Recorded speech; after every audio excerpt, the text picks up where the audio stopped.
सुजाण वाचकांनो, पुस्तक दर्पण मध्ये मी प्राची दामले आपलं सहर्ष स्वागत करते। स्त्रिया स्त्रियांच्या शत्रू असतात हे ससंदर्भ बोललेलं वाक्य आपण सगळ्यांनी बऱ्याच वेळा ऐकलं असेल, वाचलं असेल। मीही वाचलं होतं।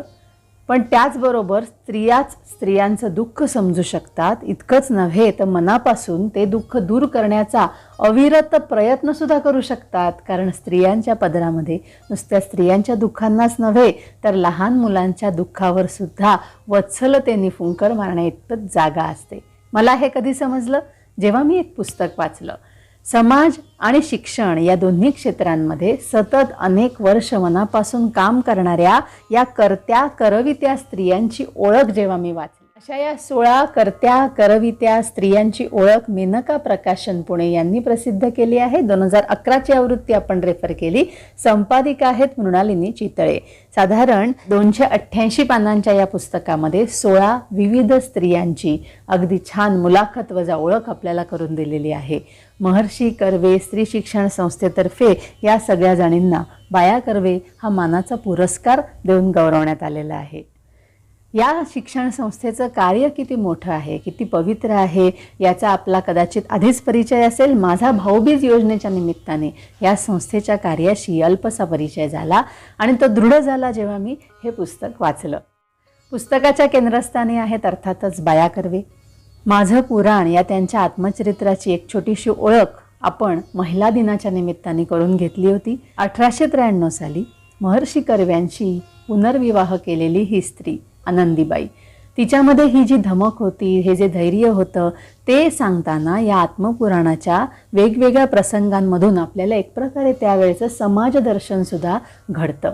आता असं बघा की हे आत्मचरित्र आठवणींच्या रूपाने त्यांना लिहायला लावणारी त्यांची सून आणि त्याचबरोबर त्यांनी आत्मचरित्रामध्ये सांगितलेलं आपल्या सासूबद्दलचं त्यांचं मनोगत किंवा सासूचं केलेलं कौतुक। म्हणजे जेव्हा गावाने त्यांच्यावरती पुनर्विवाहामुळे बहिष्कार टाकला होता तेव्हा त्यांना गोठ्यामध्ये स्वयंपाक करावा लागत होता। अर्थात ते त्यावेळेला शक्य नसल्यामुळे या बाया कर्वेंची जी सासू होती ती काही न बोलता गुपचूप दोन्ही वेळेला शिजलेलं अन्न त्यांच्यापर्यंत पोचती करत होती। अशा प्रकारे न बोलता आपल्या सुनेला जपणारी ही सासू, आपल्या सासूने आयुष्यामध्ये जे महत्त्वपूर्ण कार्य केलंय, जे अनुभव घेतलेत ते लोकांपुढे तिने आठवणींच्या रूपाने आणावेत म्हणून झटणारी बाया कर्वे यांची सून, असा हा जो तिपेडी गोफ मला बघायला मिळाला तो मला तरी फार मोहक वाटला। यानंतर आपल्याला भेटतात आमरण ब्रह्मचारी राहिलेल्या, म्हणजे विवाह करून सुद्धा बरं का आमरण ब्रह्मचर्य स्वीकारलेल्या आणि तसं आपल्या पतीला आधीच लग्नाच्या आधी सूचना देऊन पूर्वकल्पना देऊन हे ब्रह्मचर्य त्यांनी स्वीकारलं होतं। शिक्षण क्षेत्रामध्ये आणि सामाजिक क्षेत्रामध्ये सतत काम करणाऱ्या गंगूताई, 19व्या शतकामध्ये त्यांनी हा जेव्हा निर्णय घेतला असेल तेव्हा त्यांना वैयक्तिक स्तरावरती आणि सामाजिक स्तरावरती किती विरोध पत्करायला लागला असेल याची थोडीशी कल्पना आपल्याला या आठवणींमधून येते। त्या खऱ्या अर्थाने चाकोरी बाहेरचं आयुष्य जगल्या असं म्हणायला हरकत नाही। यशस्वी जीवनासाठी किंवा सकारात्मक जीवनासाठी त्यांनी 11 सूत्र सांगितली आहेत, ती मुळातून या पुस्तकामध्ये आपण जरूर वाचावी। नंतर आपली भेट होते डॉक्टर मंदाताई आमटे यांच्याशी। हे एक वलयांकित व्यक्तिमत्व बनलंय आता। त्यांच्याबद्दल आपल्यापैकी बऱ्याच लोकांना आधीच माहीत असेल, पण त्यांचा महत्त्वाचा विचार जो या पुस्तकामधून मला वाचायला मिळाला तो असा की जर समंजस जोडीदाराची साथ लाभली तर स्त्रीच्या कर्तृत्वाला खरोखरच पुरेसा किंवा पुष्कळ प्रमाणामध्ये वाव मिळतो। आणि आपल्याला सगळ्यांना माहिती आहे की प्रत्यक्षात त्या त्यांच्या जीवनामध्ये प्रकाशदादांच्या आयुष्याशी पूर्णपणे समरस झाल्या होत्या। त्यांचं जीविताचं ध्येय हे त्यांनी स्वतःचं ध्येय मानून आज गायत त्यांची वाटचाल त्याप्रमाणे सुरू आहे। स्वतः पॅराप्लेजिक असून इतकं मोठं दुःख मनाशी दडवून इतर अपंगांच्या दुःखाला आपलंसं मानणाऱ्या आणि ते दूर करण्यासाठी सतत झटणाऱ्या आपल्याला नसीमा हुरजुक यानंतर भेटतात। चाकाची खुर्ची हे त्यांचं आत्मचरित्र आपल्यापैकी बऱ्याच लोकांनी वाचलंही असेल।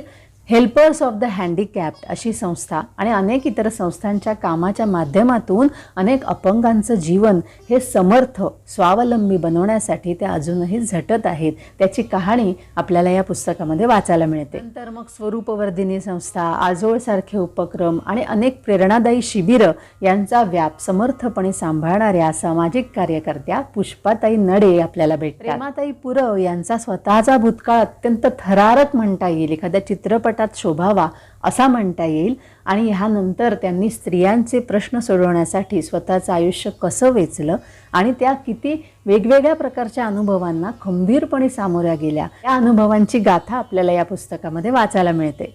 आपण जर विद्यार्थ्यांना विचारलं, सर्व्हे घेतला, तर फार कमी विद्यार्थ्यांना शिक्षण ही एक आनंददायी गोष्ट वाटत असते, ओझं वाटत असतं बऱ्याचदा त्याचं.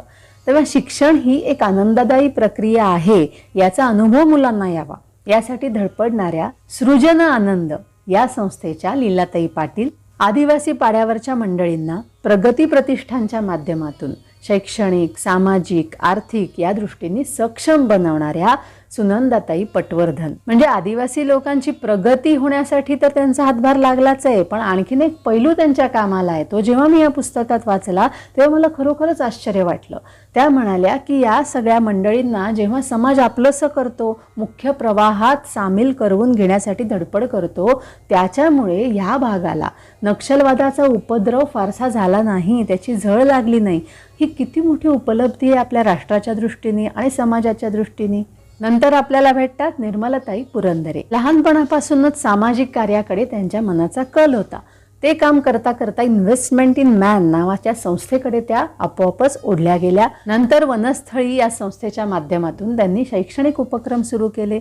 त्यांचा आणखीन एक उपक्रम आहे, मला त्याचं नाव खूप आवडलं. त्या उपक्रमाचं नाव आहे पाणपोई वाचनालय. वाचनाला प्रोत्साहन मिळावं म्हणून त्यांनी जो उपक्रम हाती घेतला त्याला त्यांनी नाव दिलं पाणपोई वाचनालय. किती सार्थ नाव आहे. देह विक्रय करणाऱ्या स्त्रिया सुद्धा माणूस असतात, तेव्हा मानव्याच्या भावनेतून त्यांच्यासाठी कार्य करणाऱ्या विजयाताई जेव्हा या स्त्रियांच्या मुलांसाठी गोकुळसारखी संस्था सुरू करतात आणि त्याला येणाऱ्या अनंत अडचणींवरती मात करतात, तेव्हा आपल्या लक्षात येतं की एखादं मन जेव्हा वात्सल्यपूर्ण असतं ना आणि समाजासाठी काहीतरी करणारी तळमळ असते त्या मनामध्ये, तेव्हा त्याला कुठलाही अडथळा थांबवू शकत नाही. यानंतरचं नाव आपल्यापैकी बऱ्याच लोकांनी ऐकलं असेल, रेणुताई दांडेकर. ग्रामीण भागामध्ये जनजीवनामध्ये काही ना काहीतरी समजुती आणि परंपरा या फार निष्ठेने पाळल्या जातात. त्यातल्या काही समजुतींमुळे काय होतं तर त्यांच्या शिक्षणाला किंवा त्यांच्या विकासाला अडथळा निर्माण होतो. पण ही मानसिकता बदलणं तितकंसं सोपं नसतं.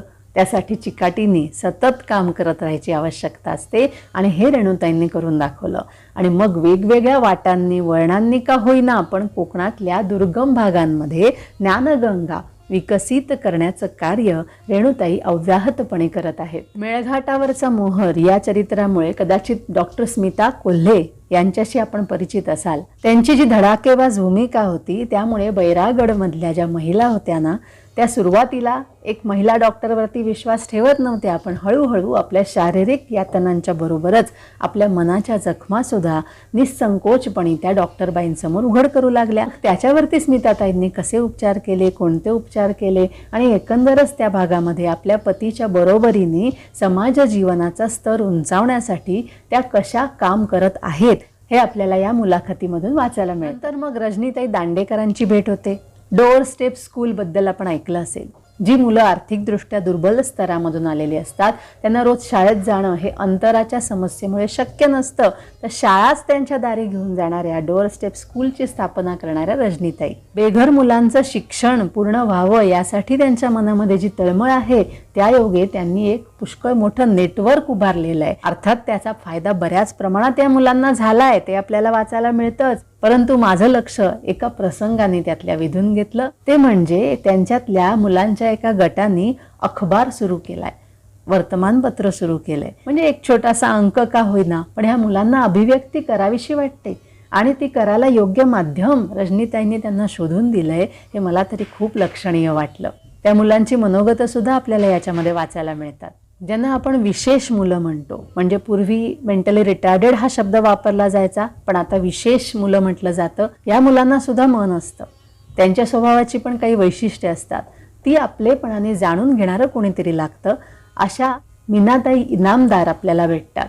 त्यांनी फक्त या मुलांना आधार दिला नाही, फक्त या मुलांना समजून घेतलं नाही, तर अशा विशेष मुलांचे जे पालक असतात ना त्यांच्या मनातली सुद्धा उमेद कुठेतरी हरवलेली असते. त्यांच्या मनामध्ये जीवन ज्योत जागवणाऱ्या, म्हणजे त्यांच्या संस्थेचं हे नाव आहे, या मीनाताई आपल्याला त्यांचं कौतुक वाटल्याशिवाय राहत नाही. अनुताई वाघ कुसबारच्या टेकडीवरूनमुळे आपल्याला हे नाव माहिती असतं. त्यांच्या मार्गदर्शनाखाली घडलेल्या सिंधुताई अंबिके आपल्याला भेटतात. या सिंधुताई तब्बल 51 वर्ष कोसबाडच्या परिसरामध्ये काम करतायत आणि तिथल्या मुलांची त्या जणू आई कशा बनल्या आहेत हे आपल्याला एका प्रसंगातून वाचायला मिळतं. त्यांच्या हाताखाली शिकलेला एक जो मुलगा आहे तो पुढे आर्मीमध्ये जातो आणि त्याचं एका विशिष्ट ठिकाणी पोस्टिंग होतं.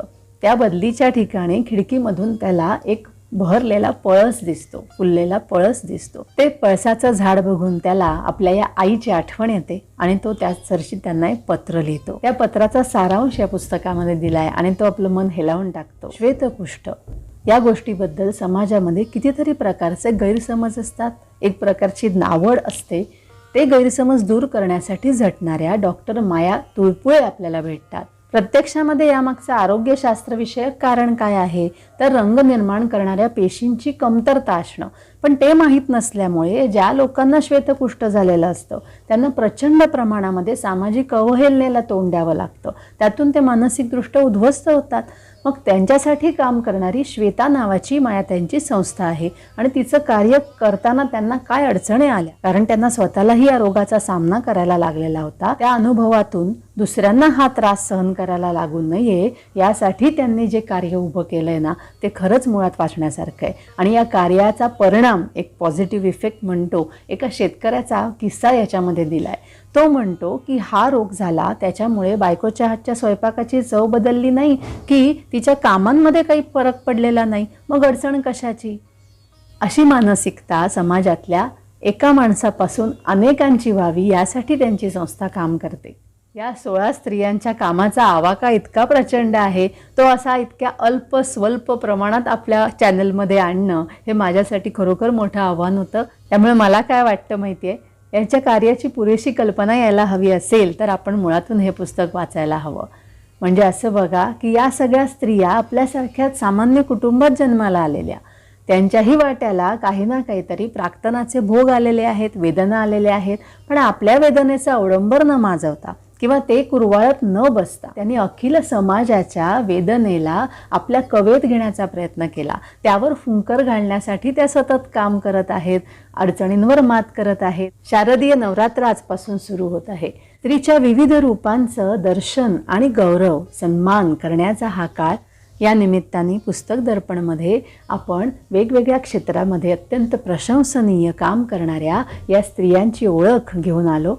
मला याची कल्पना आहे की आपल्यापैकी प्रत्येकजण काही एवढं भव्य दिव्य उत्तुंग कार्य करू शकत नाही. आपल्याला मर्यादाही असू शकतात. पण त्या निमित्ताने का होईना आपल्यामधलं जे सुप्त सामर्थ्य आहे त्याचा थोडासा उपयोग, खारीचा वाटा का होईना आपल्यालाही उचलता यावा, तो करण्याची प्रेरणा आपल्याला मिळावी, हाही यामागचा एक उद्देश आहे. तेव्हा वात्सल्याचा असा वसा घेतलेल्या या कर्त्या करवित्या स्त्रियांची ओळख आपण मुळातूनच वाचा आणि हे पुस्तक आपल्याला कसं वाटलं हे आम्हाला कमेंट्सद्वारे जरूर कळवा. तोपर्यंत इथेच थांबते आणि आपला निरोप घेते. वाचकांनो, तुमचं प्रोत्साहनच असंच काम करत राहण्याची आम्हाला शक्ती देईल. त्यामुळे शेअर, लाईक, सबस्क्राईबचं टॉनिक तुम्ही आम्हाला जरूर द्याल अशी खात्री आहे.